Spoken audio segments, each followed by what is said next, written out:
want to show you guys my garden transformation. I've let this veggie patch go after my summer crops.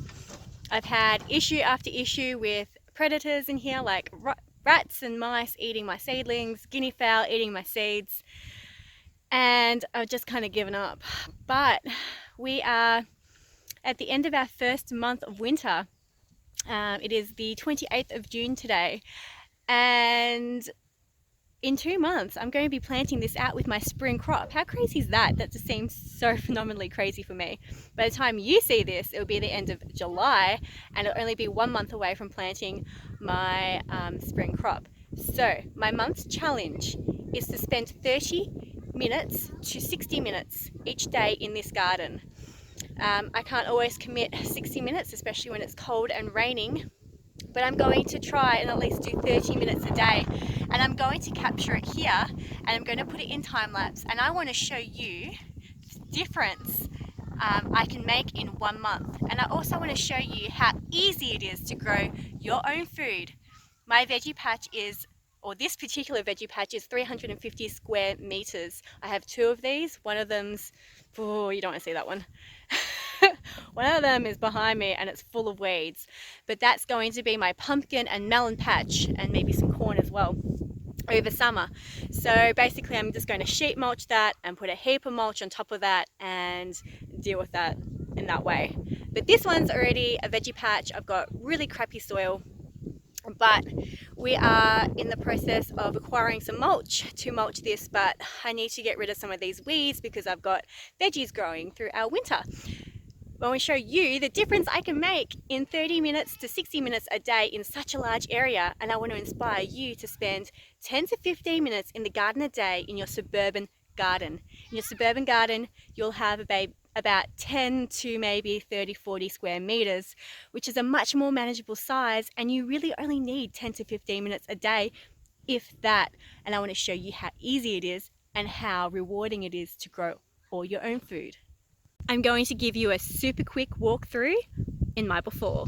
It's bad. I'm warning you guys, it's full of weeds. It's bad. This is my all right bit. I've got some broad beans and peas there. Still a heap of weeds. I've got more peas here.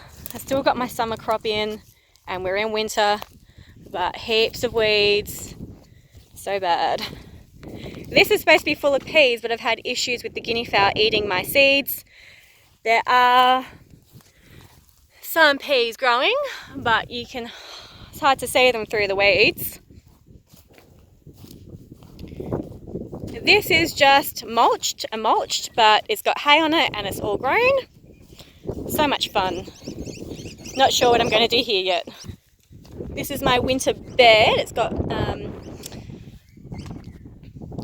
radishes. I've harvested most of those. I've got some carrots here. It is growing in clay, but they're the Paris carrots that should grow in this. I've got swedes or turnips, some beetroot, and some lettuce. And I should have some spinach too, but I don't know what it's doing. This is my compost pile. I'm putting all my excess greens on here to try and kill the grass. I've got this horrible runner grass all through my veggie patch. Here, see this horrible grass? It's really hard to kill because it runs for nearly a metre, I think, even if you sheet mulch it. But anyway, putting all my excess greens on here, so like my pumpkin vines and weeds and stuff like that. I found a dead chicken, so I've got to dispose of that. This was my pumpkin patch, and the chicken tractor's working through it. So they're doing a great job. These are my roosters. And then, yeah, this. Gotta clean this up. The chickens will help me with this, hopefully over the month. And I've got a few things growing in here. I've got to pick the last of my pumpkins out. They've had a couple of frosts to harden up, so that's good. These are my seedlings that were eaten off by rats, but they're grown back, so that's fantastic.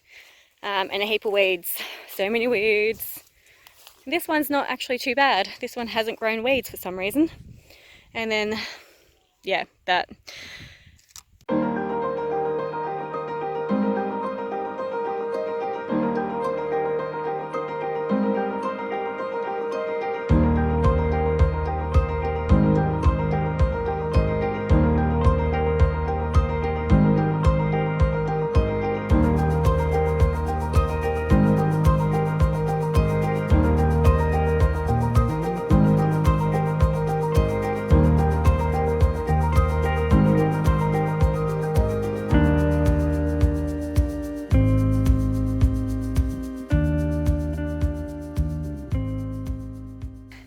as you can see, it's pretty bad.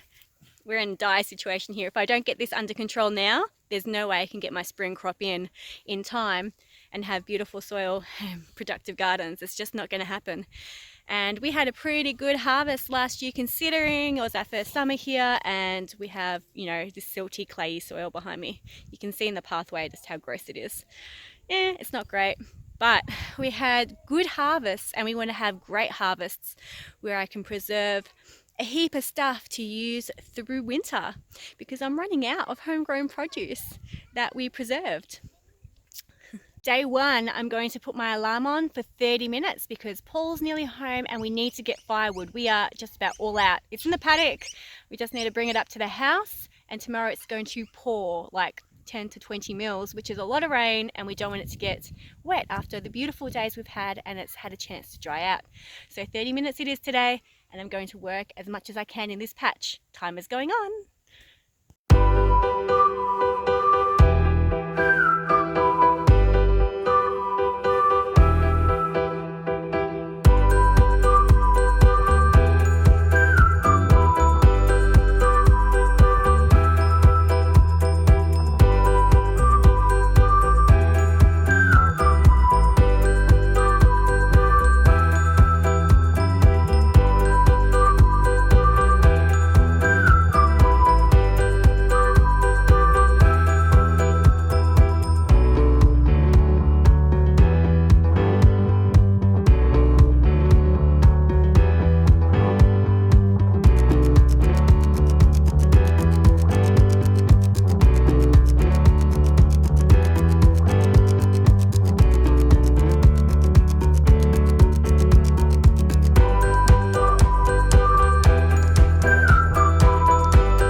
We have finally finished the monster veggie patch. It's been 30 days and it feels like it's taken forever.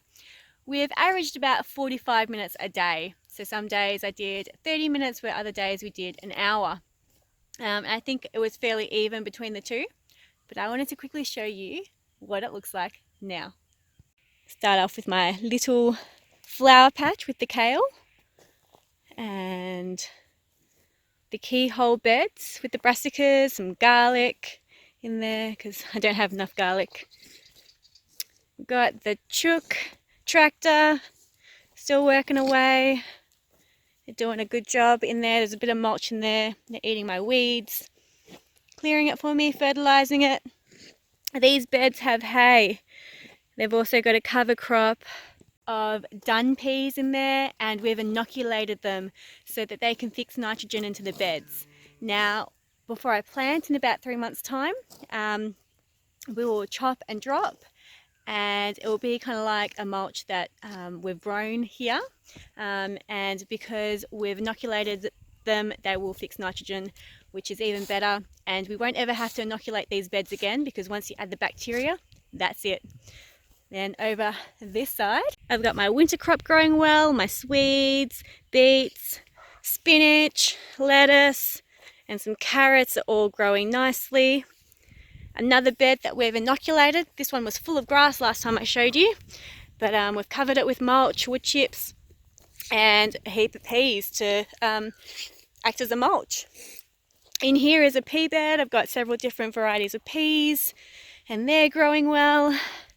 Into my last bed of peas and broad beans, and look how big these guys have gotten. They're doing really well and they're flowering, so we should be getting fruit off these in a few weeks for the peas and the broad beans, in maybe about a month. But it's looking really good, and I can't wait for spring next month, where I can start planting this out with my tomatoes and capsicums and eggplants and cucumbers and all those yummy, awesome summer treats. So that's it, guys. I'm going to show you an aerial view now. Enjoy. Hope you have a fabulous day, and we'll see you next time with a new project on our homestead. Bye.